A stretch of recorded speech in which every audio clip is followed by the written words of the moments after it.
হ্যাঁ, বর্তমান মোজো কোম্পানির একটা কারিশমা দেখেন যে মোজো কোম্পানি বাংলাদেশের মানুষের সরলতা স্বীকার করে দেখেন কি করতেছে।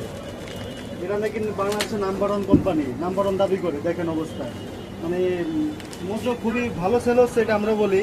বর্তমান 2 নাম্বারের একটা অবস্থা দেখে নিয়েছে, এক গেছে কতগুলো ড্যামেজ, তিনটা। আমি কিন্তু এই সামনে সামনে লাইভ শিখতেছি। এটা একটু ভালো, 4টা 5টা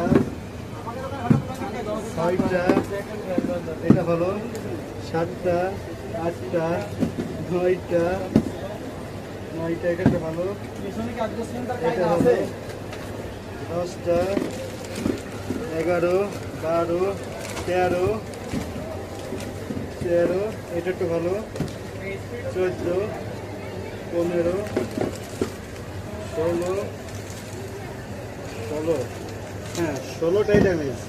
মানে 24টা মালের ভিতরে 16টাই ড্যামেজ। এরকম প্রত্যেকটা কেসের ভিতরে এরকম হচ্ছে আর কি। এখন যদি ভালো কোম্পানি হয় তাহলে এই যে এই মালের যে আগে যেটা ঢাক ছিল সে ঢাকটা কিন্তু নাই, মালের বর্তমানে সে ঢাক নেই।